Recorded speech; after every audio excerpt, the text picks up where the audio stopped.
Hey, what's up, YouTube? Brad and Bordy here, back with another New World Lore video. Today, we have an interesting one, Bordy. We have gathered up some corrupted notes that the corrupted have written, and it's a little strange, but it's entertaining nonetheless, I think. So let's hop right in here. These are all set in the zone, the Great Cleave. Now, I know we talk a lot about the Shattered Mountain, Bordy, but the Great Cleave is also up there in the north, and it's swarming with corrupted mobs. So I think that's what makes these lore pages so interesting. So why don't we hop right in here? The first page we have is these are basically called Plans of the Corrupted. This is these 5 first notes. So the page is covered in strange symbols and markings, looking like no language you've ever encountered. You do, however, recognize the circle and split fork design used as the banner of the corrupted across Aeternum. Could this be their language? So it's interesting, Bordy. Apparently the corrupted have their own language or at least written language that they speak or use to communicate with people. So let's read on to see if we can maybe filter any of this as knowledge. This page is covered with the symbol and markings you've come to know as the corrupted language. Still unreadable, but this page has a crude drawing of a smelter and some liquid being poured into crucibles. Now, Bordy, this is pretty interesting too. Is that we've seen a lot of those screenshots in the creator the creator assets, and what's interesting is they show like these massive smelters with hot metal being poured in them. So I wonder if that's what these are referring to. Yeah. And then whenever you're running all around Aeternum, you see those camps, and there's a lot of corrupted kind of in those mining camps all the time. You know, you go to these big mines and there's corrupted all around those areas. They're littered with them. So I don't know what connection that has, but it's interesting. It mentions it here that there's a crude drawing of a smelter and then liquid being poured into a crucible, and that has to tie in somehow with their overall master plan. Maybe they're trying to mine for Azoth. Maybe that's what it is. I'm not real sure, but they do have some strange connection with mining all the time. And then kind of smelting the stuff down. Yes, and as we read on, it kind of adds to the mystery because they're gathering more than just that. A page with the cramped and indecipherable symbols of the corrupted language. Taking up much of the page is a sketch of a skull and bones being pounded into dust. Now this is pretty crazy, Bordy, because I mean a lot of beings on Aeternum don't make it to Skull and Bones, so you wonder like where are they finding these at? Yeah, true. That's a good point. And what are they using the dust for? Is it some kind of alchemical reagent that they're using to add to the smelted stuff? Or are they using it for some ritual? Like what are they using the pounded dust for, man? That is a great question. Let's see what the next page maybe hints at. Another page with more of the corrupted writing. This page has a drawing of miners digging ore from the depths and what appears to be one of the corrupted cultists leading a ritual. So like you said, man, it seems like whatever ore they're gathering and smelting down, they're combining with some sort of life essence because they're crushing bone. Now, dude, if you're a Minecraft player, you know that like this usually is used to grow your plants really quick. You know, you just pour some bone stuff on there, and so maybe they're trying to make armor. Just like throw the bone dust on the ore and just like pop up some armor real quick. You know. Yeah, I mean maybe. Who knows? I think that might be a little off, but who knows, man? You never know. Yeah, we don't know. True. All right, so let's look at the final page here.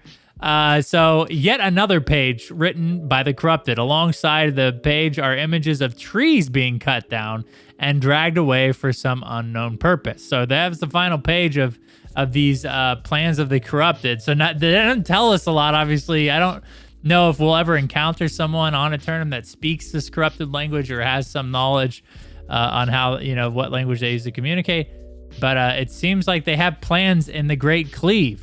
So, Bordy, we also have a second part to this, and it's a gentleman named Liam who's exploring the Great Cleave and his adventures within there, Bordy. So why don't you take this away with Liam's letters? Yeah, let's take a look at those, man. This whole corrupted thing is pretty interesting because, like, why are they... these are plans of the corrupted. So I'm assuming that someone in the corrupted army has written these plans to direct these minions to do these things, would be my guess, because you see these things happening in Aeternum, and I'm assuming that maybe they read these pages and these are like marching orders for these corrupted or something. I don't know. Or who was documenting this stuff, or was it just documented to be documented? Like I don't know. I have so many questions. Yeah, and maybe they are some sort of incantation or ritual or spell that kind of just spells out what to do for this part of the ritual, and then it kind of shows a picture like for people like me who don't want to read and just want to look at the picture. I assume a lot of corrupted, a lot of corrupted will be like, you know what, I'm not going to read the quest. I'm just going to click through and then look at the picture then.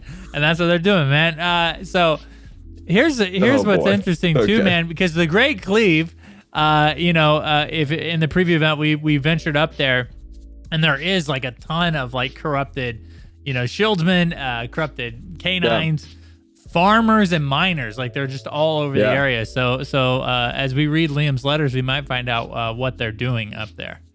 So, all right, so let's take a look at them. Yeah. So the first one is called Span of Two Hearts. It's found in Tempest Lane. And this is how it reads. It says, everyone tells me, don't use the bridge. The bridge is dangerous. There are guardians and corruption on the bridge. They prefer the slow and sneaking path through the center of the valley and along the walk from the south. There's nothing to it, though. The guardians are slow and the corruption isn't that bad. As long as I have my tinctures, I'm fine. Besides, it's worth a bit of risk if I get a bit more time with you, Dim. Sorry, Warden. I know you hate it when I call you that. You likely won't read this until I've left to return to Eastburn Cleave, but I hope you know I'd do anything for you. We may take all risks staying here to fight, but if something will help us spend more time together or even end this war so we can go home, I'll chase it with everything I have. It's getting dark sooner, so I'll have to get moving. If I don't make it to the outpost before dark, I'll stop off in Braided Borough. There are a few corrupted there, but I should be able to make it to the supplies and pick up what I need for the rest of the hike. Yours always, Liam.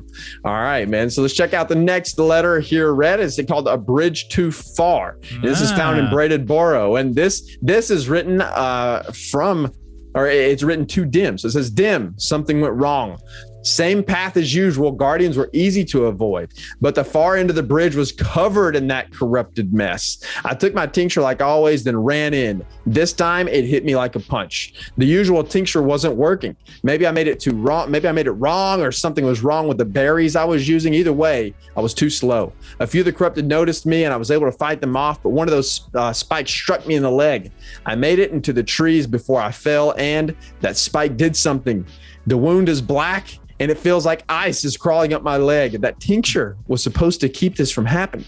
Made it to the burrow, going to try and make a fire. Someone should see it from the outpost. Sorry, Dimka.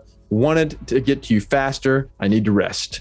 Dude, so that's kind of crazy. It sounds like he was maybe making his way across the bridge. Now there's a potentially corrupted portal maybe forming there, because it says that it was too much. The corruption was too much and it hit him like a punch, and then he got stabbed in the leg. And it sounds like, Red, that he may be going the way of the corrupted, dude. Yo, dude, it sounds one of those pesky tendrils that we always have to run through and run by, that just smack you from the insane amount of range that they have.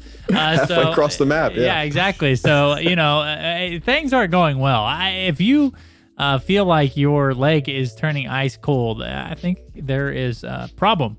So dude, you can tell like the level of corruption, so to say, within the Dark Cleave continues to grow. And you see this in these letters of Liam, because things were chill, or at least seemed to be somewhat chill, and then all of a sudden, out of the blue, the levels of corrupted became more and more intense. His tincture's not working anymore, dude. He needs to get a level 4 tincture or something. He apparently tried to run through there with a level 1, and it backfired horribly. So yeah, he definitely used the wrong berries, man. He made the wrong tincture. Maybe so. Maybe he. We'll see, dude. I like looking at these zones, the stories in the zones, because I think that's one of the strengths of New World, is having all of these settlements and the different stories of the settlements, and like the challenges that the people in the settlements face that are unique to that settlement, like Windsward and Everfall and the Great Cleave. So, dude. It's been a fun one, guys. Let us know in the comments below. What do you think the Corrupted are up to in the Shattered Mountain, the Great Cleave, and those northern areas? What are they working on up there? What are they trying to create? Is it Surmar? Is it something like, you know, are they basically building a massive orc army up there? Who knows, dude? But I think we're going to find out soon. And I think Liam probably already did find out. Liam's probably a corrupted person. He's probably one of those farmers now up there running around, you know, just trying to shove a rake into our skull, basically. Yeah, probably. So, all right, guys. Well, thanks so much for watching. We really appreciate it. We enjoy doing these lore videos. We hope you enjoy them. We look forward to launch of the beta. The NDA drops in 12 days, Bordy. We got that countdown on New World fans, and Miu and Taken is kind of a source of anxiety now. So much of you know, something to look forward to. But one of the things we do look forward to is having footage of these lore episodes, being able to go to the sites where these notes are picked up and where these stories are told, and kind of going around the map for you guys and showing you some of the things mentioned in these letters. It's going to be dope, dude. I look forward to that, and being able to share all the footage and all the information about New World without the NDA. That's going to be sick. So. Yeah, absolutely. All right, guys. Well, thank you so much for watching. Don't forget to hit the subscription button, the notification bell for more New World content like this, and we'll see you in the next video.